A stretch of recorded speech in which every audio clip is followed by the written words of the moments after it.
¿Qué tal? ¿Cómo están? Bueno, hace mucho que no nos vemos, esta es igual la última clase. Eh, Voy a esperar un cachito más porque igual es temprano, pero son 04. ¿Cómo andan? Todo bien, profe, por acá. Bueno, me alegro. Bueno, pero un ratito. La idea igual es hablar un poquito del final y repasar algunas cosas nada más, no demasiado, lo que nos dé el tiempo, pero algunos puntos más importantes, digamos. Bueno, ya lo saben de todas maneras porque hicieron las dos evaluaciones y es lo mismo, pero de todas maneras, ya que estamos, hacemos una pequeña recopilación y hablamos de las evaluaciones también, de las últimas sobre todo, de las primeras ya hablamos, pero eh, bueno, el final, como saben, es el sábado 31. Eh, Tras sábado 31 de agosto a la mañana, vamos a hacer de 10 a 13, o por ahí de 13:30, un poquito más. Igual con el mismo sistema de recurso tarea del campus, igual. Si funciona bien, bueno, será igual que las evaluaciones, si la última funcionó bien. Así que será eso y el contenido es el primer parcial más el segundo parcial, o sea, nada nuevo en principio. Nada nuevo, el último tema que está en el campus, que era etos y argumentación, no lo llegamos a ver.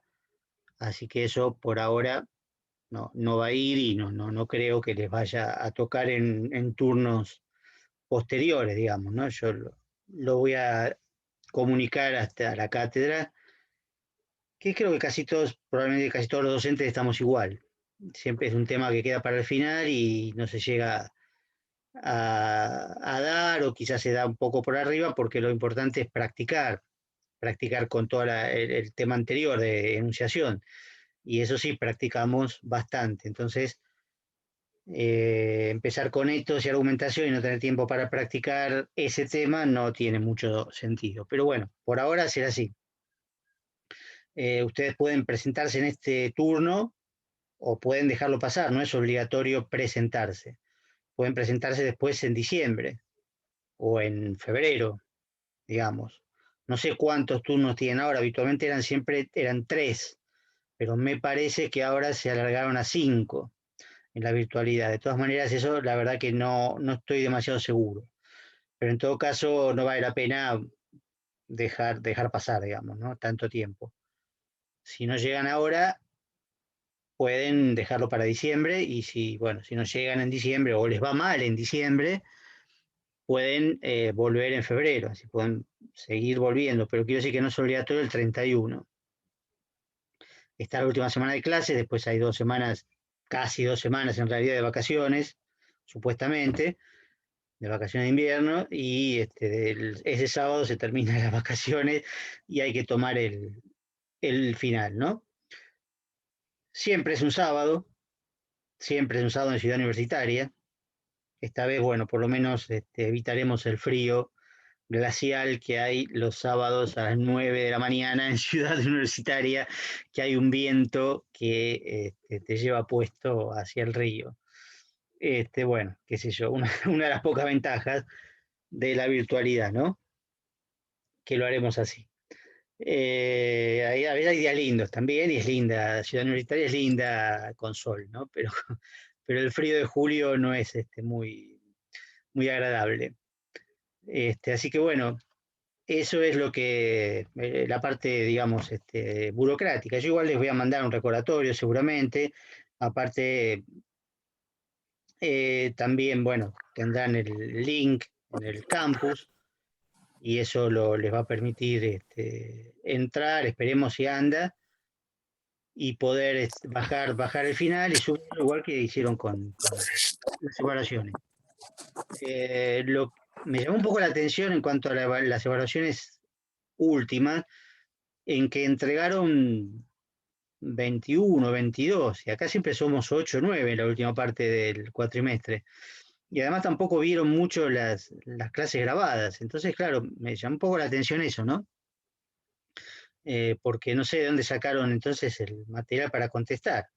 No quiero pensarlo. Pero en todo caso, fíjense bien en cada una de las evaluaciones que yo les corregí con mucho detalle, que bueno, no sé si se habrán comunicado entre ustedes, supongo que sí, estuvieron en realidad todos aprobados.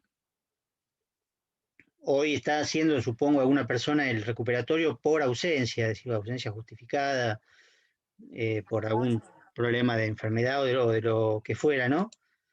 Eso es aparte.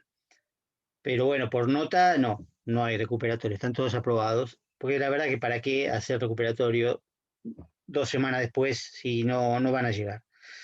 Pero fíjense bien que las correcciones, la cantidad de correcciones que hay y las observaciones que yo hice al final de cada uno. Hay algunos que están bien y que a lo mejor hubieran tenido quizás un 8, a lo mejor, algún 7 por ahí, y otros, muchos hubieran tenido 4, 5,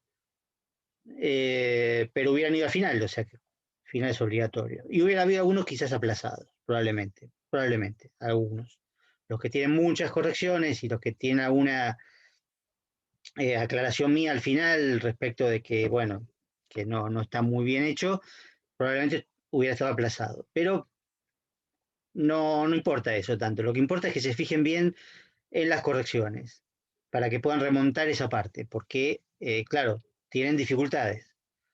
Y el final, por supuesto, va a tener también un texto para analizar, aparte de las preguntas teóricas que pueden ser Saussure, Bakhtin o Benveniste. No es mucho, pero va a haber porque hay que retomar en la primera parte. Pero el problema del el segundo parcial, digamos, segunda evaluación, obviamente, ustedes lo saben mejor que yo, el problema es el análisis de texto, que empieza por problemas de identificación. Es decir, hay algunos que no pueden identificar un verbo, o sea, no distinguen por ahí un verbo de lo que no es un verbo, o del tipo de otro tipo de palabras, digo, ¿no? O muy frecuente, no pueden distinguir entre el pronombre y el posesivo, ¿no? Ese tipo de cosas. Muchos mezclaron también la deixis temporal o incluso hasta la deixis espacial, o la referencia, porque no eran deícticos, eh, cuando no se preguntó. Entonces, igual a veces estaba mal encima, se contestan algo que no se preguntó y encima está mal. Entonces, doble problema. ¿Sí? Si pregunté deixis personal nada más, apelativo y subjetivo y demás, porque era lo que más trabajamos y porque es lo más fácil. Y porque es lo que nos interesa más desde el punto de vista del aprendizaje, de los contenidos del programa, que es cómo se construye la subjetividad del enunciador, cómo el enunciador proyecta una imagen de sí mismo en los enunciados, ¿sí? No el autor. Del autor no sabemos nada, incluso el texto es claramente un seudónimo. No importa eso, del autor no sabemos absolutamente nada, no sabemos quién es, si es mujer, si es hombre, si tiene 18 años, si tiene 80, eso no se puede saber, ni siquiera aunque lo diga. Aunque diga yo soy una mujer de 80 años, eso puede ser mentira, puede ser una creación ficcional, puede ser lo que sea. Lo que se analiza es el enunciador, es decir, la imagen construida en el enunciado o en los enunciados. Si tomamos en el sentido de Bakhtin, es un solo enunciado el texto. Pero dijimos que después, bueno, no vamos a tomar enunciado por enunciado como si fueran oraciones. También ahí el uso de la palabra oración está mal. Recuerden que siempre es enunciado porque está escrito ya. La oración es virtual. Eso queda, es así. Lo que pasa es que tomarlo como un enunciado global es simplemente incómodo, nada más. Pero desde ya que para Bakhtin todo el texto para analizar es un solo enunciado. Pero bueno, después tenemos oraciones virtuales convertidas en enunciados o en fragmentos del enunciado general. Pero estos son detalles que no importan demasiado. Lo que importa es el análisis de los elementos que aparecen, los apelativos, los subjetivemas y las marcas deícticas personales cuando aparecen, digamos, ¿no? Cuando aparecen ya sea en los pronombres, en los posesivos o en la desinencia de los verbos o en todo junto puede aparecer, ¿no? Yo puedo hacer puedo utilizar todo al mismo tiempo o solamente el verbo, porque en castellano se puede utilizar solamente el verbo. Y entonces en la desinencia del verbo hay una marca de referencia personal. Puede ser de tercera, en ese caso no va a ser deíctica. Ahí también hubo muchas confusiones entre segunda persona y tercera persona. Pero claro, todas estas cosas son muy elementales. Es decir, yo no puedo enseñar gramática porque me llevaría toda la secundaria, digamos. O sea, yo entiendo que la secundaria no aprendieron, pero lamentablemente no se puede reponer lo que no se aprendió en muchos años. De hecho, identificar verbos es de la primaria, pero bueno, no importa. Supongamos que en la secundaria no lo estudiaron. Bueno, lamentablemente yo les dije la primera clase, está grabado, que tenían que repasar verbos, porque es la única manera de reconocerlos. Porque cuando practicamos con verbos, pero después hay miles de verbos, ¿sí? Entonces tienen que saber reconocerlos. Y para ello tienen que repasar un poquito. Si no tienen ningún libro de la secundaria, tienen internet, está lleno de material. Y la Wikilengua, por ejemplo, es lo mejor. La Wikilengua, que es como la Wikipedia, pero solamente para castellano, para lengua, digamos, para gramática y todo ese tipo de cosas. Bueno, pueden buscar ahí, digamos, si fallan en reconocer elementos que son muy, muy elementales. Pero obviamente yo no se los puedo enseñar porque tardaría clases y clases y clases de reponer cosas que no tienen que ver con semiología o con análisis del discurso, que, repito, el análisis del discurso lo que hace es tratar de reconstruir la subjetividad del enunciador, su intención, qué es lo que quiere hacer en el enunciado y cómo lo hace, a través de qué lo hace, ¿no? Lo hace a través de estos elementos que estudiamos. También hay otros, por supuesto, pero no los estudiamos. Hay miles, digamos, hay miles de métodos de análisis del discurso, pero no los estudiamos. Incluso la argumentación también, el último tema que no llegamos a ver, también podría haber sido importante, interesante, la noción de etos como la figura que construye. En el fondo es el enunciador aplicado a la argumentación. El etos que se construye para, sobre todo, convencer, ¿no? Que es una de las formas básicas de la comunicación, lo vimos con Bakhtin, lo vimos varias veces, y la argumentación es un tipo de discurso que tiende a convencer. Entonces, para convencer, ¿qué pasa? Hay que construir un enunciador, esto en algún momento se los comenté, hay que construir un enunciador que sea confiable, ¿sí? Que pueda llegar a ser la garantía de lo que dice y que lo que diga sea creíble, verosímil, que el otro, es decir, el que está del otro lado, el enunciatario, pueda llegar a confiar en esa persona que no es una persona real, repito, sino un enunciador, para creer A o B, blanco o negro, depende del caso, depende de lo que se quiera convencer. Como yo le dije, no todo enunciador intenta convencer. El profesor, por ejemplo, como enunciador no intenta convencer. Yo no los tengo que convencer de nada. Yo les tengo que enseñar algo. Yo construyo otro tipo de etos, que no es el argumentativo, sino que es el, pongamos, didáctico, como quiera llamarse, o académico, etc. Pero de mí no saben mucho más que eso, que es mi función, mi papel, mi rol como enunciador en estos enunciados que intercambiamos, en este caso oralmente, pero podría ser por escrito.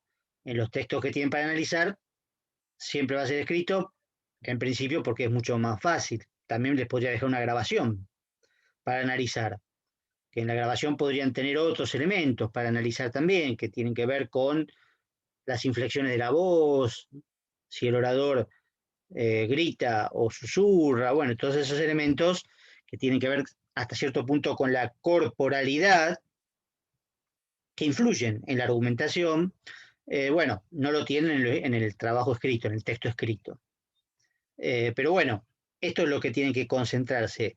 Relean bien las evaluaciones para ver los errores que cometieron y tratar de repasar esos elementos. Algunos, repito, estaban muy bien, bueno, quizás demasiado bien, y otros estaban realmente muy mal, muy flojos. Entonces, fíjense bien cuáles son los puntos que no tienen que volver a caer, digamos, porque en este caso el final sí tiene nota, tienen que sacar mínimo 4, pero es un 4 que implica una aprobación, digamos, no es un 4 así nomás, digamos, sino que tienen que tener la mayor parte bien, digamos. Los que tienen muchas correcciones en la evaluación, bueno, si hubiera sido un final, no hubieran aprobado. No le voy a regalar un 4 así nomás, ¿sí? Acá pueden tener un aplazo y volver a dar entonces en diciembre. Digo, acá es un final obligatorio. Que en lo presencial no existe, porque pueden promocionar directamente, pero bueno, acá se decidió así, no en la cátedra, sino que lo decidió el ciclo básico, que el final sea obligatorio, que las evaluaciones, por eso no se llaman parciales, se llaman evaluaciones formativas, es decir, la idea es que al ser un final obligatorio, bueno, vamos todos ahí y listo, no hay problema. Pero eso no significa que en el final vayan a aprobar así nomás o tan fácil como las evaluaciones, ¿sí? Eso, bueno, le digo, repasen las clases, no son tantas, repasen las clases si no las vieron, eh, tienen mis mails con los links y si no, bueno, pueden entrar a mi canal, qué sé yo, las puedo poner públicas para que puedan entrar, porque si no, no van a poder entrar, pero están todas en mi canal de YouTube. Y bueno, ahí están todas y pueden ir repasando y hay un resumen, no tienen que entrar a cada una, pues hay un resumen de cada tema, pero bueno, van a encontrar un montón de videos también de otras clases, qué sé yo, y es medio plomazo, pero supuestamente tienen los links originales que les fui mandando después de cada clase, así que como quieran, están en todos lados. Si lo guardaron, si no lo guardaron, vayan a mi canal y busquen ahí para repasar. No, no son tantas, digamos, o que se pueden buscar lo que sea más, lo que han fallado más, la parte práctica o qué sé yo, algún tema del principio, ¿no? Vamos a Saussure en principio, pero bueno, no sé si hasta acá tienen alguna pregunta y si no, vamos a Saussure directamente y retomamos todo de nuevo. El final lo voy a poner a las 10 para que no sea tan temprano. Habitualmente es a las 9, pero como tenemos libertad, digamos que en este caso, al ser virtual, la única condición es que sea el sábado y que empiece a la mañana. Entonces, lo voy a poner a las 10 y de 10 a 13:30, digamos, una cosa así, para que tengan un poquito más de ¿Este tiempo. sábado, profe? El 31 de julio, no. Hay dos semanas, prácticamente 2 semanas de vacaciones y después empieza otra vez. En realidad no es que empiece, pero pusieron esa fecha ahí en el medio y bueno, hay que hacerla. No llegamos a 2 semanas de vacaciones en realidad. Claro, porque nosotros tenemos que pasar las notas esta semana, que es la última semana del cuatrimestre. Algunos tienen clases el jueves, qué sé yo. Pero bueno, se termina el cuatrimestre, pero pusieron la fecha de ese día. Creo que tienen que dividir también las fechas más o menos porque como que bloquean los campus para otras materias, es un lío, digamos, porque si no reparten bien las fechas de los exámenes, el campus colapsa, ya pasó una vez, y entonces nadie puede entrar. Bueno, esperemos que no pase en este caso, que bloqueen a las otras materias para que nosotros podamos trabajar tranquilos en el campus. De todas maneras, yo voy a estar pendiente y si a las 10 no anda el campus y no pueden bajar el final, se los mandaría. Se los mandaría y bueno, después me lo mandan por mail, es lo mismo. Pero en principio tiene que ser por el campus. Si no colapsa, va a estar todo bien, como pasó con la evaluación, que estuvo todo bien, digamos. Yo los bajé normalmente al otro día y estaban todos, ¿no? Me sorprendió, repito, la cantidad que había, pero bueno, qué sé yo.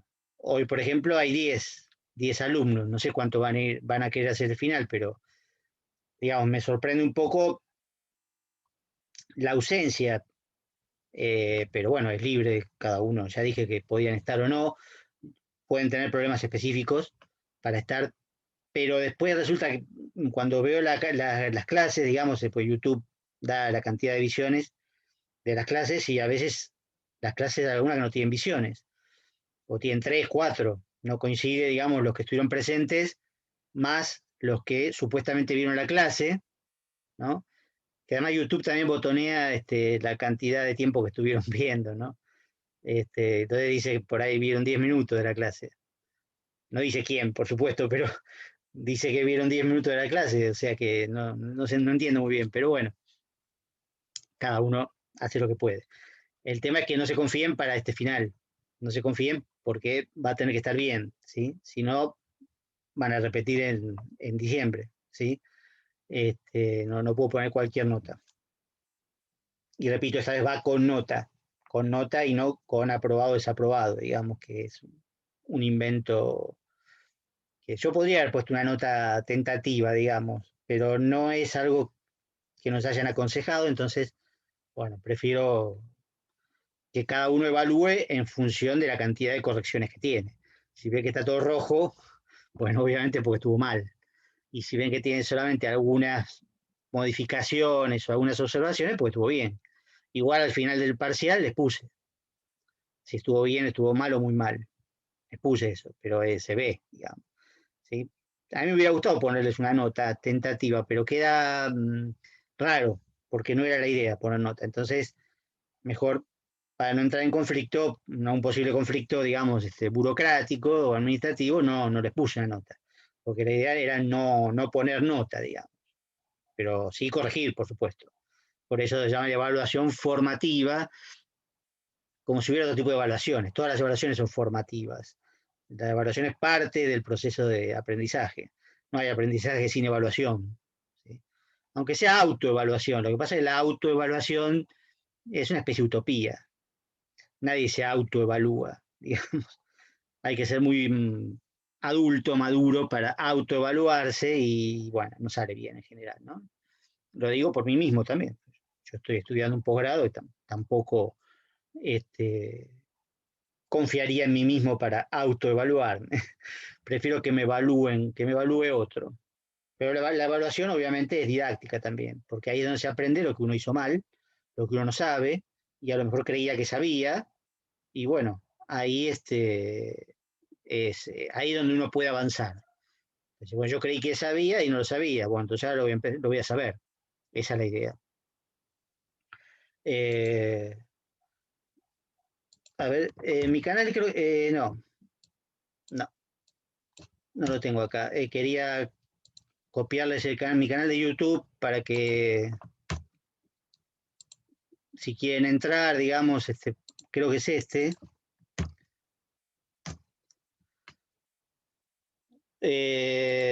lo pueden copiar, pueden bajar el chat, creo, ¿no? Sí. Abajo del chat tiene un archivo, tiene para archivar, así que lo pueden bajar sin necesidad de copiarlo. No sé dónde queda, pero lo van a encontrar después.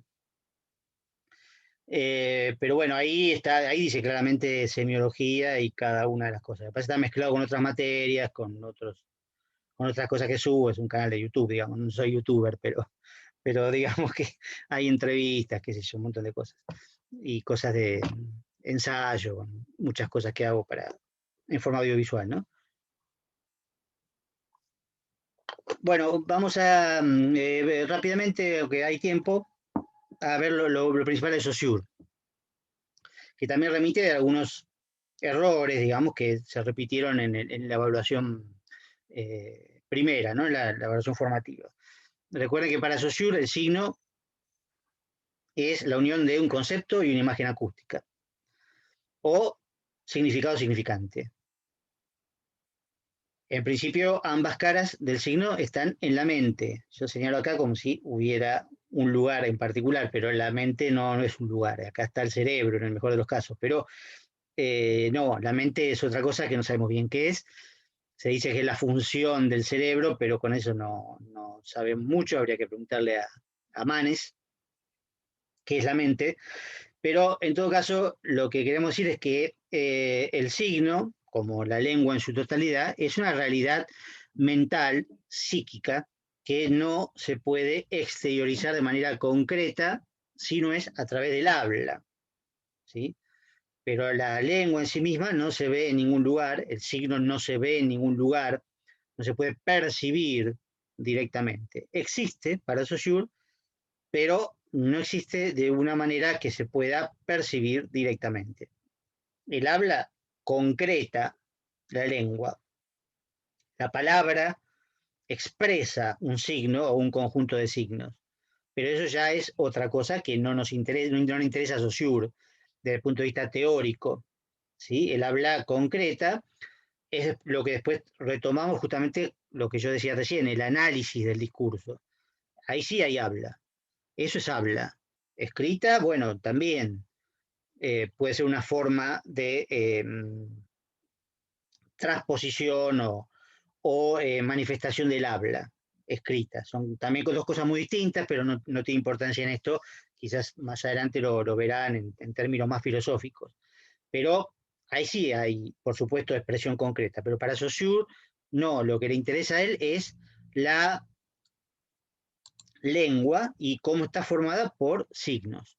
El concepto como una parte de un pensamiento, ¿no? Como lo que es pensable, como una idea, ¿sí? Pero recuerden que es una idea común a todos, no lo que se me ocurre a mí. No escriban en primera persona. Esto vale para todo el cuatrimestre, no escriban en primera persona.